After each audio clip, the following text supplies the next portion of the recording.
Hello all, आप सब लोगों का स्वागत है सिविल स्टैप हिमाचल पे। तो आज के वीडियो में हम लोग डिस्कस करेंगे 11 मार्च को अलग अलग न्यूज़पेपर्स के अंदर आई हुई डिफरेंट हाइलाइट्स जो हमारे एग्जाम पर्सपेक्टिव से काफ़ी इंपॉर्टेंट है, काफ़ी रेलिवेंट है।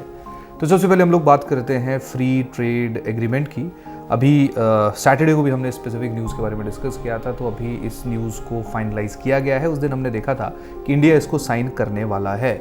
तो ये जो हमने एग्रीमेंट साइन किया है, बेसिकली जब हम लोग यूरोप की बात करते हैं तो एक तो यूरोप में यूरोपियन यूनियन है और उसके साथ साथ जो वो एक यूरोपियन फ्री ट्रेड एसोसिएशन है, जिसमें हम लोगों को 4 कंट्रीज जो वो देखने को मिलती है। और इन 4 देशों में स्पेसिफिकली अगर मैं यहाँ पे स्विट्जरलैंड की बात करूँगा और नॉर्वे की बात करूँगा, तो उसमें इंडिया के जो ट्रेड रिलेशन है वो काफ़ी ज़्यादा स्ट्रॉन्ग है। तो 4 देशों के साथ इंडिया ने FTA यानी कि फ्री ट्रेड एग्रीमेंट साइन किया है, जिसमें प्रॉमिस किया गया है कि आने वाले कुछ सालों में इंडिया के अंदर जो वो $100 बिलियन की इन्वेस्टमेंट होगी और उसके साथ साथ 10 लाख के आसपास जो जॉब्स हैं वो जनरेट होंगी। तो आप लोगों को बेसिकली जो इसके बारे में थोड़ा सा आइडिया होना चाहिए। और अभी तक जैसे हम लोगों को अलग जैसे ओमान के साथ भी स्पेसिफिक टाइम पे इंडिया जो फ्री ट्रेड एग्रीमेंट साइन करने वाला है, तो काफ़ी FTA से रिलेटेड न्यूज़ जो वो आप लोगों को देखने को मिलेंगी। क्लियर।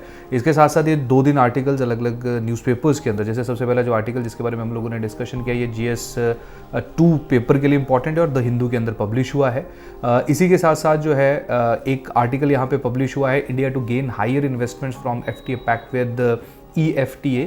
तो बेसिकली इस आर्टिकल में थोड़ा सा सेकेंड पर्सपेक्टिव बताया गया कि किस तरह से जो इन्वेस्टमेंट हम लोगों को देखने को मिलेंगी वो बहुत ज़्यादा कोई स्ट्रॉन्ग इम्पैक्ट नहीं डालेगी। तो थोड़ा सा नेगेटिव साइड को जो है वो टच किया गया है कि किस तरीके से जो अभी भी ड्यूटीज़ ऑलमोस्ट ज़ीरो के आसपास ही हैं, तो शायद उतना ज़्यादा इम्पैक्ट जो है ये स्पेसिफिक जो एग्रीमेंट है वो न डाल पाए। लेकिन उसके साथ साथ कुछ पॉजिटिव पहलुओं का जिक्र भी स्पेसिफिक आर्टिकल के अंदर किया गया है। और ये जो रिसर्च है GTRI के द्वारा जो है इसको या इस स्पेसिफिक न्यूज़ जो GTRI की रिसर्च जो उसके ऊपर आधारित है। इसके साथ साथ इंडियन एक्सप्रेस में भी सेम न्यूज़ आपको देखने को मिलेगी कि अगर आने वाले 15 सालों में India seals pact with Europe trade group $100 billion and 10 lakh jobs in 15 years deal. तो सेम न्यूज़ ही है जो हम लोगों ने थोड़ी देर पहले भी हिंदू के अंदर देखी। लेकिन इसके साथ साथ इसी में ही हम लोग इंडियन एक्सप्रेस में इसी न्यूज़ को थोड़ा सा एलेबोरेट होता हुआ देखेंगे और वहाँ पे जो उसके जो पॉजिटिव साइड्स हैं और जो करंटली इंडिया अलग अलग कंट्रीज़ के साथ FTA यानी कि फ्री ट्रेड एग्रीमेंट साइन करने जा रही है, या अभी तक जिन देशों के साथ हमने FTA साइन किया हो उनके बारे में जानकारी जो है वो आप लोगों को इस आर्टिकल के अंदर देखने को मिलेगी। क्लियर। इसके साथ साथ नेक्स्ट न्यूज़ जो है वो ट्रिब्यून के अंदर पब्लिश हुई है। ये न्यूज़ बेसिकली अरुणाचल प्रदेश के अंदर सेला टनल है उससे रिलेटेड है। तो सेला टनल के बनते ही ऑल वेदर कनेक्टिविटी जो है वो हम लोगों को LAC यानी कि लाइन ऑफ एक्चुअल कंट्रोल के अंदर अरुणाचल प्रदेश में जो वो देखने को मिलेगी। तो सेला पास की अगर हम लोग बात करेंगे तो सेला पास जो आप लोगों को अरुणाचल प्रदेश के अंदर जो वो देखने को मिलता है। क्लियर। और ये काफ़ी ज़्यादा जो है वो महत्वपूर्ण न्यूज़ है, तो थोड़ा सा आप लोगों को इसके बारे में जो मैप है उसके बारे में आइडिया होना चाहिए। क्लियर। और उसके साथ साथ ये बेसिकली जो तेजपुर और तवांग के बीच का रूट है उसको ये कनेक्ट करेगी। तो काफ़ी ज़्यादा महत्वपूर्ण टनल ये हमारे लिए सिक्योरिटी पर्सपेक्टिव से होने वाली है, स्ट्रैटेजिक पर्सपेक्टिव से भी होने वाली है और ये 13,700 फीट की ऊंचाई के ऊपर स्थित है। क्लियर। तो ये जो आर्टिकल है ये थोड़ा सा आप लोग पढ़ लीजिएगा, प्रीलिम्स पर्सपेक्टिव में स्पेसिफिकली जो ये आर्टिकल आप लोगों को देखने को मिलेगा। इसके साथ साथ इंडियन एक्सप्रेस में हमारी एक AMCA के ऊपर जो वो एक न्यूज़ पब्लिश हुई है। AMCA जो वो basically advanced medium combat aircraft, ये 5th जनरेशनल एयरक्राफ्ट है।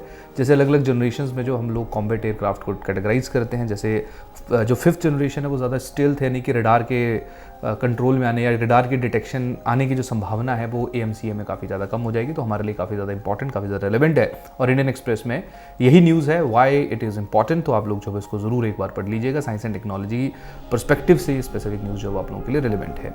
इसके साथ साथ जो है वो ट्रिब्यून के अंदर एक न्यूज़ पब्लिश हुई है जहाँ पे हमारे देश के जो इलेक्शन कमिश्नर थे जिनका नाम अरुण गोयल है, उनके द्वारा जो वो रिज़ाइन कर दिया गया है। क्लियर।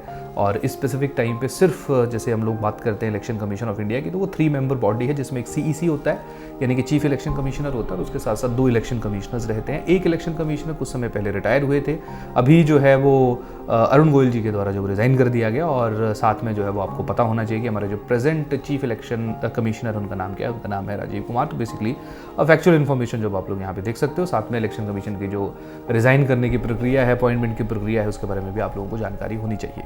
नेक्स्ट न्यूज़ हम लोग बात करेंगे यहाँ पे पाकिस्तान के नए राष्ट्रपति बने हैं जिनका नाम है आसिफ अली जरदारी। इसका जिक्र जो हम लोगों ने लास्ट आर्टिकल में भी किया था और ये पाकिस्तान के 14th प्रेसिडेंट बने हैं और पहले इंसान बने हैं जो 2 बार जो है वो पाकिस्तान के राष्ट्रपति रहे हैं। तो उनके बारे में जो आप लोगों को आइडिया होना चाहिए।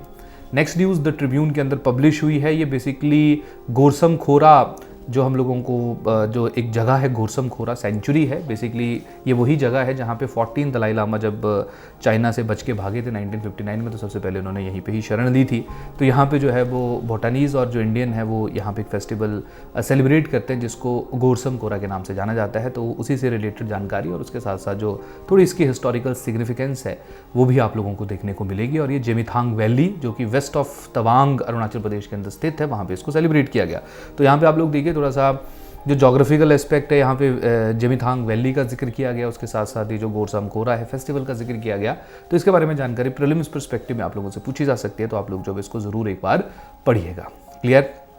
इसके साथ साथ नेक्स्ट न्यूज़ जो वो स्पोर्ट्स से रिलेटेड है, जहाँ पे जो सात्विक, सिराज और चिराग है, इन्होंने बेसिकली जो है वो फ्रेंच ओपन बैडमिंटन कंपटीशन जो है वो जीत लिया हुआ है। तो ये बेसिक फैक्चुअल सी न्यूज़ है जिसके बारे में आप लोगों को पता होना चाहिए। इसके साथ साथ द ट्रिब्यून के अंदर हिमाचल से रिलेटेड भी न्यूज़ पब्लिश हुई थी जो फेयर्स एंड फेस्टिवल से संबंधित है, जहाँ पे जो MLA है चंबा के, उन्होंने जो हमारे प्रदेश के, हम हिमाचल प्रदेश के चीफ मिनिस्टर हैं, उनका धन्यवाद किया है क्योंकि उन्होंने सूही फेयर और जो साहो यात्रा है चंबा के अंदर, उनको जो है वो डिस्ट्रिक्ट लेवल का जो फेस्टिवल है वो डिक्लेयर कर दिया है। तो आप लोगों को दोनों के बारे में थोड़ा सा आइडिया होना चाहिए। इसके साथ साथ नेक्स्ट न्यूज़ जो है वो हमें दिव्य हिमाचल के अंदर देखने को मिली है, जहाँ पे हम लोगों ने देखा कि जो हमारा कुल्लू है, कुल्लू में जो है वो बेसिकली आप लोगों को एक स्नो मैराथन जो है वो देखने को मिली। स्नो मैराथन जो है वो जिसमें टोटल 42 किलोमीटर का जो दौड़ है, फुल मैराथन है, उसको ऑर्गेनाइज़ किया गया। और इसमें जो जीते हैं उनका नाम है शबीर हुसैन। तो बाकी भी आप लोग यहाँ पे देख सकते हो, जैसे हाफ मैराथन के विनर कौन है, जो वुमेन फुल मैराथन है उसमें जो वो तेंजिन डोलमा जो है उन्होंने इसको स्पेसिफिक फुल मैराथन को जीता है। तो ये बेसिक फैक्चुअल सी जानकारी है जो आप सब लोगों को पता होनी चाहिए। क्लियर। तो ये जगह कहाँ पे थी? ये कुल्लू में, मनाली के नज़दीक जाना फॉल्स हैं। क्लियर। उनकी बर्फीली पहाड़ियों में जो भी स्पेसिफिक मैराथन, स्नो मैराथन जो वो कंडक्ट की गई थी, तो इसके बारे में हम लोगों को थोड़ी सी जानकारी होनी चाहिए। इसके साथ साथ जो है वो नेक्स्ट न्यूज़ द ट्रिब्यून के अंदर पब्लिश है, India must act fast on free trade agreements. तो बेसिकली अब जो आने वाली न्यूज़ हैं वो WTO का भी मिनिस्ट्रियल कॉन्फ्रेंस जो हो गया हटा, उससे काफ़ी ज़्यादा संबंधित है, उससे काफ़ी ज़्यादा रिलेटेड है। तो कहीं ना कहीं स्पेसिफिक टाइम पे WTO की जो रेलेवेंस है वो कम होती जा रही है, और जो प्लूरल रिलेशंस या ट्रेड रिलेशंस हम लोगों को अलग अलग देशों के बीच में एस्टेब्लिश होते हुए देखने को मिल रहे हैं, जहाँ पे कंट्रीज़ वॉलंटरली एक्ट कर रही है कि इन्होंने एक दूसरे के साथ ट्रेड रिलेशंस रखने हैं, नहीं रखने हैं।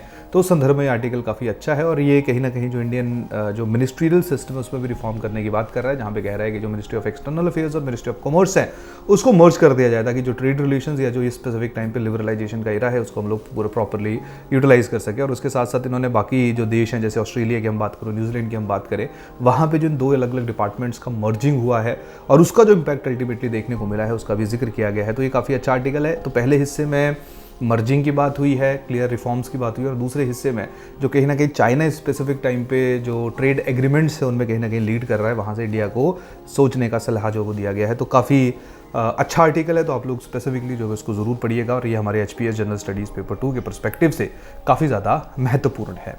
इसके साथ साथ अगले जो दो आर्टिकल्स हमें देखने को मिलेंगे वो बेसिकली रिलेटेड है इलेक्टोरल बॉन्ड्स से। तो बेसिकली इलेक्टोरल बॉन्ड्स में जो है वो ये भी अच्छा आर्टिकल आया हुआ है, standing up for the voter. Clear. तो जो स्पेसिफिक टाइम पे सुप्रीम कोर्ट के द्वारा जो इलेक्टोरल बॉन्ड्स थे उनको नलीफाई कर दिया गया है, और SBI को कहा गया है कि आप जल्दी ही जो जानकारी दीजिए कि किस किसने कितना कितना कंट्रीब्यूट किया हुआ है। तो ये उसी तहत जो है वो ये काफ़ी अच्छा आर्टिकल जो आप लोग इसको पढ़ सकते हो, जहाँ पे डॉक्ट्रिन ऑफ प्रोपोर्शनैलिटी का जो वो जिक्र किया गया है कि किस तरह से जो है वो सुप्रीम कोर्ट ने अलग अलग पहलुओं को एनालाइज किया और उसके बाद जो इसको नलीफाई किया। क्लियर। इसी के साथ साथ एक और आर्टिकल हमें देखने को मिलेगा, we need limits on election campaign spending. तो ये कहीं ना कहीं ये डाटा हम लोगों को देगा कि किस तरह से जो ऐसा माना जा रहा है कि अभी जो इलेक्शंस होंगे वो 1 लाख करोड़ के आसपास का जो एक्सपेंडिचर है वो इलेक्शंस के ऊपर होने वाला है। पुराने समय में इतना ज़्यादा खर्चा नहीं होता था, लेकिन जैसे जैसे इलेक्टोरल मीडिया में ना ये सारा टीवी डिजिटल मीडिया आना शुरू हुआ, तो इसके बाद जो इलेक्शन के ऊपर एक्सपेंडिचर है वो बहुत ज़्यादा होना शुरू हो गया। तो कहीं ना कहीं जो हम लोगों को जो इलेक्शन स्पेंडिंग है उसके ऊपर कंट्रोल करना पड़ेगा, नहीं तो जो पॉलिटिकल पार्टीज़ हैं वो बिजनेसमैन से पैसा लेंगे और कहीं ना कहीं फिर वो क्विड प्रो क्यो बेसिस के ऊपर जो वो देर आर चांसेस कि वो रिटर्न किया जाएगा या जा सकता है। तो कहीं ना कहीं एक पहलू जो है वो आप लोगों को यहाँ पे देखने को मिलेगा। और दूसरी बात है, यहाँ पे जैसे इंद्रजीत गुप्ता कमेटी बनी थी 1998 में, लॉ कमीशन की रिकमेंडेशन थी 1999 की, जहाँ पे स्टेट फंडिंग ऑफ इलेक्शंस का भी जिक्र किया गया था। तो आप लोग जो इस आर्टिकल को भी पढ़ सकते हो, अच्छा आर्टिकल जो है आप लोगों को ये देखने को मिलेगा। इसके साथ साथ नेक्स्ट न्यूज़ इंडियन एक्सप्रेस के अंदर पब्लिश हुई है, ये हमारे जो प्राइवेट सेक्टर के स्पेस मिशंस हैं, आने वाले स्पेस मिशंस हैं और वो क्या क्या लॉन्च करने वाले हैं, उनसे रिलेटेड काफ़ी जानकारी है। तो देखिए एक छोटा सा आपको प्रॉपर एक चार्ट यहाँ पे बनाया गया है जहाँ पे अग्निकुल कॉस्मोस के द्वारा जो वो 3D प्रिंटेड सबऑर्बिटल रॉकेट जो है वो लॉन्च किया जाएगा। स्काई रूट एयरस्पेस के द्वारा 3 स्टेज ऑर्बिटल रॉकेट लॉन्च किया जाएगा। पिक्सल, ठीक है, बायोइलेक्ट्रिक्स एरोस्पेस, ध्रुवा स्पेस, तो ये सारे के सारे जो है वो प्राइवेट प्लेयर्स हैं, वो स्पेस में जाके जो वो रॉकेट लॉन्च करने वाले हैं। तो कहीं ना कहीं ये काफ़ी एक आप लोगों के लिए एक डिफरेंट एस्पेक्ट है, क्योंकि स्पेस के अंदर हम लोग देखते थे कि प्राइवेट सेक्टर पहले अलाउ नहीं थे, लेकिन अब किए गए हैं। तो स्पेस जो हमारा जनरल स्टडीज़ पेपर 3 के अंदर बड़ा ही इंपॉर्टेंट टॉपिक है, तो वहाँ पे प्राइवेट सेक्टर की पार्टिसिपेशन और उसमें कौन कौन से प्राइवेट प्लेयर्स जो है वो इन्वॉल्व हैं, तो ये काफ़ी अच्छा आर्टिकल है। इसको आप एक बार ज़रूर पढ़ लीजिएगा। जो आपके एग्जिस्टिंग नोट्स उनमें आप लोगों को ज़रूर ये मदद करेगा और उनको कहीं ना कहीं जो वो इम्प्रूव करेगा। उसके साथ नेक्स्ट न्यूज़ है द हिंदू के अंदर पब्लिश हुई है, what are the hurdles to fair global trade. तो WTO का अगर थोड़ा सारांश किया जाए, उसको कंक्लूड किया जाए कि उसमें किन किन चीज़ों के ऊपर डिस्कशन हुई, क्या क्या की डिसीजंस लिए गए, इंडिया के क्या स्टांस थे, क्या इसका कंक्लूजन निकला क्लियर, क्या इंडिया के ऊपर जो इसके आउटकम्स हमें देखने को मिलेगी। तो ये बहुत ही अच्छा आर्टिकल है, बड़ा छोटा सा आर्टिकल है लेकिन तो टू द पॉइंट है। तो क्रक्स के रूप में जो आप लोग इसको देख सकते हैं, जो WTO की अभी हम लोगों को 13th ministerial conference Abu Dhabi के अंदर देखने को मिली क्लियर। तो ये आर्टिकल जो है वो कहीं ना कहीं काफ़ी अच्छे तरह से जो वो कंक्लूड कर रहा है जो WTO की मीटिंग हुई है क्लियर। इसके साथ साथ नेक्स्ट न्यूज़ जो है वो क्राइसिस ऑफ टाइम्स, जैसे अभी हम लोग देख रहे हैं कि स्पेसिफिक टाइम पे बेंगलुरु के अंदर जब वाटर क्राइसिस लाइक सिचुएशन बनी हुई है, तो उसी के ऊपर रैपिड अर्बनाइजेशन और उसके साथ साथ जो क्लाइमेटिक इम्पैक्ट है उसको यहाँ पे जोड़ा गया है। तो आप लोग जो उस आर्टिकल को भी एक बार पढ़ सकते हो क्लियर।